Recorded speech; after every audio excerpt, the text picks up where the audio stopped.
This gumbo didn't start in the kitchen, it started with a book. I was flipping through Matriarch by Miss Tina Knowles, reading how her mama taught her every detail from cutting celery down to the millimeter to listening for the sound of okra frying. The way she described it reminded me that good food is never rushed. So I pulled the book off the shelf, dropped Cowboy Carter on vinyl, and decided to spend the day slowing down. Because gumbo doesn't fit into quick or easy, it makes you wait. It teaches you to be patient, to listen, and to pay attention to what's in front of you.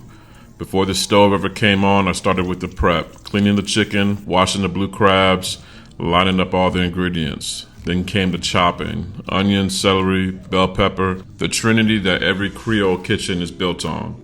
The rhythm of that knife hitting the board felt familiar, like muscle memory passed down from generations that never needed a recipe card. Creole cooking isn't just about measurements, it's about knowing when something feels right. Gumbo has always been that kind of dish, one born from many hands and histories. West African, Native, European influences all came together in Louisiana to create something bigger than the sum of its parts. Even the word itself comes from West Africa. Proof that what we eat carries the stories of those who came before us.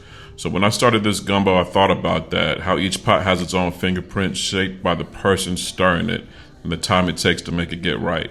I begin with the broth, chicken in the pot, water covering it, letting it come alive, slow. Once it starts to roll, I season it with my Durrty Bird Rub for that deep flavor and a little bit of that King Creole blend for the herbs.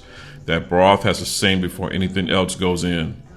Then came the trinity, sweating down, layering those flavors, and once that started to bloom, I cracked the blue crabs and dropped them in, letting that seafood flavor work its way throughout the whole pot. While it simmered, I made the roux, oil and flour, stirred slow and steady. The color changes right before your eyes, from light to peanut butter and then into a deep chocolate brown. Miss Tina wrote about how her mama guided her hand through the same process, a steady rhythm of stirring and talking, and that stuck with me because that roux teaches you about patience, control, and paying attention. Can't fake that. Back at the pot, I pulled the chicken and the crabs, stripped all the meat, and set it aside. Then I fried the okra with a splash of vinegar to cut the slime and sliced the andouille sausage. Because some steps don't need shortcuts. The roux, the okra, the sausage, all go back into the broth and tomatoes building layers of flavor. That's when I understood what Miss Tina meant when she said they laugh and worry over the pot because gumbo's not something you cook, it's something you care for. And that reminds me of the matriarchs of my family, the ones who spent their time over pots just like this one I'm making here. As the pot worked low and slow, I poured me a drink, Sir Davis whiskey lemonade and a touch of honey. A small pause in the middle of the process, because that's the beauty of gumbo. In a world where everything moves fast, it forces you to slow down. You make time to talk, to laugh, and just to be still. And that's where the memories are made. Always stirring that pot when it's time to get a refill.